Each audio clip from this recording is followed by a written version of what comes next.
예수님. 네, 오늘부터 대림 시기가 시작이 되었습니다. 우리 교회 달력으로는 오늘부터 이제 새해가 2019년 새해가 시작되는 날입니다. 오늘 아침 9시 미사 끝나고 신자들하고 인사를 나누는데 어떤 신자분이 지나가면서 새해 복 많이 받으세요 하고서 이게 무슨 말인가 했더니 오늘 첫날이라고 이렇게 표현을 하신 모양입니다. 대림절, 매년마다 대림절 여러분들 맞이하시는데 우리가 4주간 대림절을 이제 보내면은 성탄을 맞게 됩니다. 제대 앞에 대림초 4개가 있죠. 그 중에 이제 하나가 켜져 있습니다. 가장 색깔이 짙은 것 쪽부터 시작을 해서 이제 4주가 되면은 하얀 초까지 켜지게 되면은 아기 예수님이 이 세상에 또 우리 마음속에 빛으로 오시게 된다 하는 것을 가리키고 있습니다. 오늘 여러분이 들으셨던 루카복음서에서는 예수님께서 이런 말씀을 하십니다. 사람의 아들 앞에 설 수 있는 힘을 지니도록 늘 깨어 기도하여라, 이런 말씀을 들려주십니다.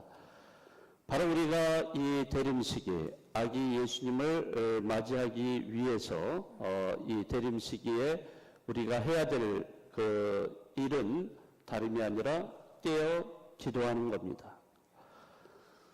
오늘 저는 깨어있는 사람이 어떤 사람인가 하는 것을 좀 여러분들과 함께 나누고 싶습니다. 물론 여러 가지로 표현할 수 있어요. 깨어있는 사람에 대해서 표현을 하자면 여러 가지 차원을 얘기할 수 있지만은 저는 오늘 여러분들과 함께 깨어있는 사람이 누구냐 하는 것에 대해서 뭐라고 답변을 전 드리고 싶으냐 하면은 기억하고 공감할 줄 아는 사람이다. 기억하고 공감할 줄 아는 사람이 깨어있는 사람이다 하는 것을 좀 말씀을 드리고 싶습니다. 깨어있지 못한 사람은요, 살아가는 모습이 어떤 모습이냐면 자기 혼자 살아가는 것처럼 말과 행동을 하는 겁니다. 그래서 독식을 하고 독점을 하고 그러한 이기적이고 자기 중심적인 그런 모습으로 살아가려고 하는 이런 모습이 깨어있지 못한 사람의 모습이 아닌가. 그러니까 깨어있는 사람은 누구냐 하면은 타자를 자신의 이웃으로 이렇게 인식을 하고 그 이웃이 바로 내 옆에 존재한다는 것. 이런 것을 잘 아는 사람. 그러기 때문에 그러한 타자를 내 이웃으로 인식을 할 때 그 사람과 함께 나눌 수 있는 사람, 이런 사람이 깨어있는 사람이다라고 말씀드리고 싶습니다. 물론 어떤 학자들은 그런 얘기를 해요. 인간은 원래부터가 이기적인 유전자를 가지고 있기 때문에 상당히 이기적이다. 본래부터가 이기적이다. 이렇게 주장하지만은 그러나 물론 그런 면도 있지만 그러나 인간은 이타적인 존재입니다. 요즘 현대 신경과학 이러한 분야가 상당히 많이 발전을 해 있습니다. 이 신경과학에서는 인간은 누구나 공감할 수 있는 능력을 가지고 있다라고 이렇게 말합니다. 왜냐하면 우리 모두에게는 이 뇌 속에 거울 신경세포라는 게 있어요. 이 거울 신경세포가 있기 때문에 다른 사람들이 그 행동하는 것을 보는 것만으로도 그 행동을 하고 있는 것처럼 내가 느껴진다는 거예요. 그러니까 예를 들어서 어떤 분이 암에 걸려서 고통을 당하고 있단 말이에요. 그러면 그 사람의 그 모습을 보면서 그렇게 고통당하는 것이 마치 내가 당하는 것처럼 느껴진다는 거예요. 그거는 우리 뇌 속에 거울 신경세포가 있기 때문에 그렇습니다. 그게 작동을 하기 때문에 그렇게 느낀다는 거예요. 이게 바로 공감이라는 거예요. 그러니까 뇌가 손상되지 않는 한은 모든 사람은 우리는 공감이라는 기본적인 능력을 가지고 있어요. 그런데 이 뇌가 손상되어 있는 사람들이 꽤 있어요. 우리 주변에. 예, 그 주변에 여러 가지 고통을 받고 있는데도 공감을 하지 않아. 공감을 하지 않는 건 무슨 얘기냐면 그거 나하고 상관이 없는 일이야. 무관심으로 또는 외면해버리는 이런 사례들이 있다는 거예요. 이제 그러한 외면을 하고 무관심을 하고 냉대를 하는 이런 사람들의 뇌를 조사해 보면은 분명히 뭐가 없어요? 지금 제가 분명히 말씀드렸는데 뇌 속에 뭐가 있다고 그랬어요? 거울 신경세포가 있어요. 자, 오늘 이거 하나만 외워가셔도 아주 여러분들 많이 챙겨가시는 거예요. 예. 네, 거울 신경세포라는 게 있기 때문에 사람들과의 공감 능력이 있는 거예요. 그런데 공감하지 못하는 사람은 이것이 손상이 됐다든지 아예 제거가 됐다든지 그런 사람이 아닌가 이런 생각을 해봅니다. 여러분들은 매일같이 또는 매 주일마다 지금 미사를 이렇게 참석을 하고 미사를 봉헌하고 있습니다. 이 미사가 뭔지 아시죠? 미사는 기억의 제사라고도 얘기를 합니다. 기억의 제사예요. 2000년 전에 예수님께서 그 제자들과 최후 만찬을 하실 때 그거를 우리가 기억하는 거예요. 그때 성체성사를 제정해 주신 그분의 그런 모습, 그 성체성사를 기억하고 또 우리를 위해서 대신해서 또 십자가의 희생 대신 그 십자가의 희생제사 이거를 우리가 기억을 하는 거예요. 2000년 동안 우리 교회는 2000년 동안 지금까지 또 앞으로도 계속 이 미사를 통해서 기억을 하는 거예요. 그래서 어쩌면은 이 미사는 그래서 그런 기억을 해주는 그런 역할을 해준다고도 할 수 있습니다. 우리는 이 미사에 참여함으로써 기억을 하는 거예요. 예수님께서 우리를 위해서 돌아가셨다는 것. 그러면 그 기억을 우리는 그 수단이 바로 성체를 모심으로써 그분에 대한 기억을 하고 그 기억을 통해서 우리는 공감을 하고 무엇을 공감해요? 하느님의 사랑을 공감하는 거예요. 하느님이 얼마나 우리 인간을 사랑하셨는가 그 사랑과 자비를 공감하고 그렇기 때문에 그거를 공감하는 사람은 성체를 모신 사람으로서 밖에 나가서도 하느님의 사랑과 자비를 실천할 수 있는 사람이 되는 겁니다. 현대 영성가로 알려졌던 이미 고인이 됐습니다마는 헨리 나웬이라는 분이 계셨어요.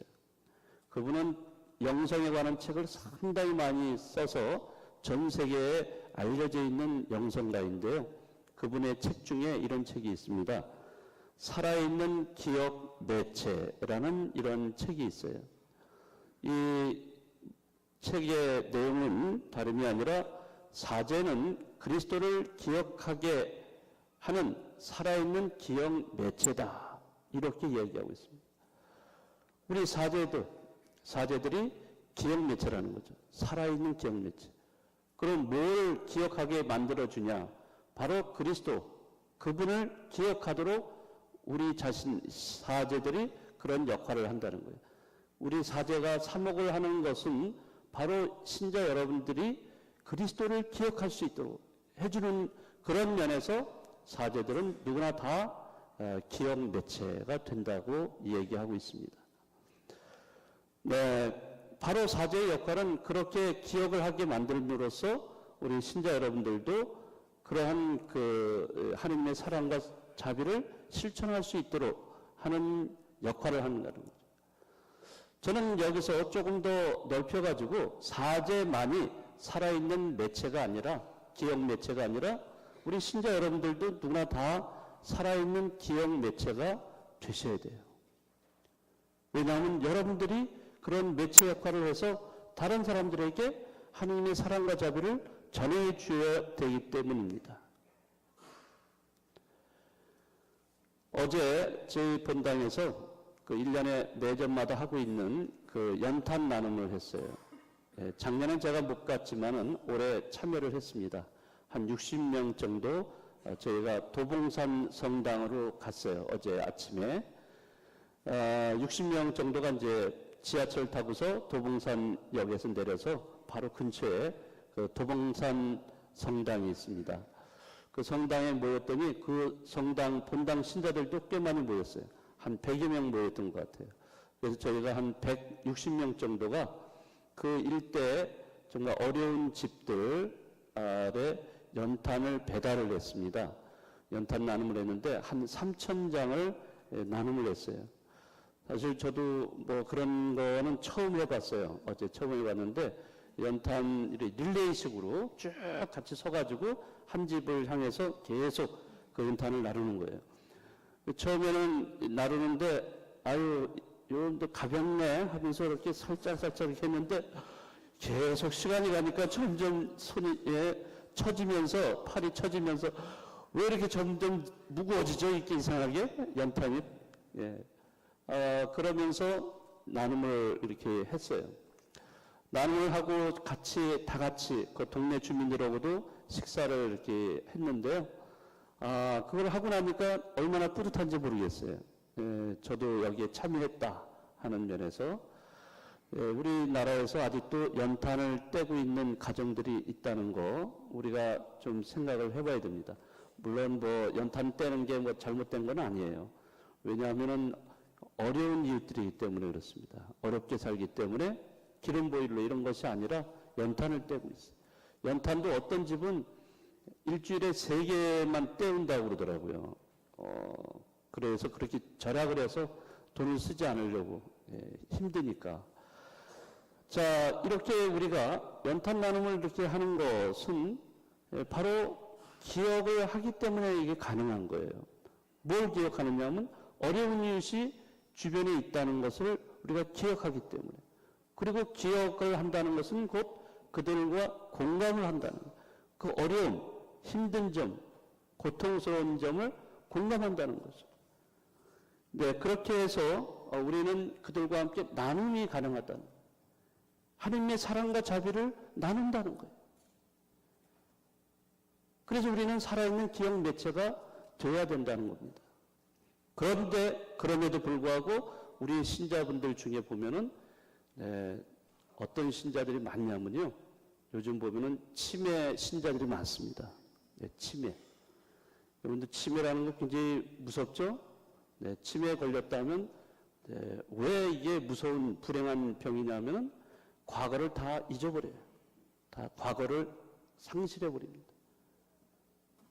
과거를 모르고 과거의 어떤 역사 이런 거를 잊어버렸을 때 그것은 정말 삶의 의미, 가치를 잃어버리는 거나 똑같습니다. 그래서 그런 치매 환자들이 물론 본인은 뭐 불행하다는 건 잘 모르겠지만은 그러나 많은 사람들이 그걸로 인해서 고통을 받습니다. 치매라는 것은 다 잊어버리게 만들어요. 참 불행한 거죠. 근데 우리 신자들 중에서 치매 신자들, 치맥 신자가 아니라 치매 신자예요. 치매. 이런 것에 걸려서 하느님의 사랑은 담뿍 받았는데, 근데 그걸 나눠주질 않는 거예요. 우리 이렇게 미사 참여 여러분들 하시고 성체도 모시고 파견이 돼서 가정으로 가시고 또 직장에 가시고 사회생활을 하십니다. 거기에서 여러분들이 어려운 사람들 또 고통받는 사람들이 있어요. 정신적으로, 육체적으로 어려움에 처한 사람들이 있어요. 그럴 때 외면하지 마셔야 돼요. 무관심으로 일관하시면 안 돼요. 우리는 그들과 같이 공감하고 그들을 위해서 기도해주고 그들과 함께 사랑과 자비를 그 하느님의 사랑을 나누셔야 돼요. 그러기 위해서는 우리가 누구나 다 살아있는 기억 매체가 되셔야 됩니다. 바로 이 대림식이 시작하면서 예수님께서 우리에게 루카복음을 통해서 말씀하신 것, 깨어서 기도하라 하는 그 말씀은 살아있는 기억 매체가 되라 하는 말씀이나 똑같다고 얘기할 수 있겠습니다. 네, 오늘부터 시작되는 이 대림식이 여러분들이 이러한 생각을 잘 하시고 정말로 우리가 살아있는 기억 매체로서 이웃의 그런 어려움, 고통에 동참하는 또 그런 연말, 또 연말 시기니까 이런 연말 연시에 그런 것도 생각하시면서 이 대림 시기를 잘 보내시면 좋겠습니다.